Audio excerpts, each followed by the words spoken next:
Un secondo ricorso al TAR contro il Comune di Padova e APS Holding per la seconda linea del tram, il SIR 3, che andrà dalla stazione a Volta Barozzo. Lo ha presentato sempre il comitato No Rotaie.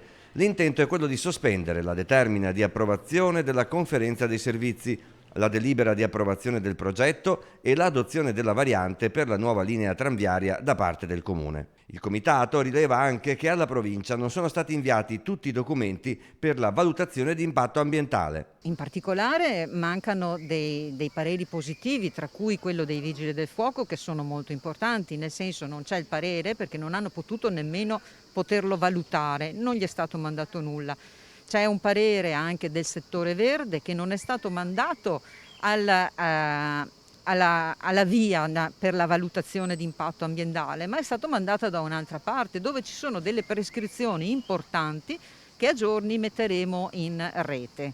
Il Comitato avrebbe anche scoperto un contrasto tra il parere della Soprintendenza, che chiede di coprire con delle piante le rampe di accesso al nuovo ponte di Volta Barozzo, Che invece il genio civile, dal suo punto di vista, dice che in quelle rampe e fino a 4 metri ai piedi di queste rampe non si può assolutamente piantumare per sicurezza idraulica. La portavoce dice di non essere meravigliata dalla fretta che il Comune sembra avere nell'avviare i lavori del tram a Volta Barozzo e la liquida come campagna elettorale.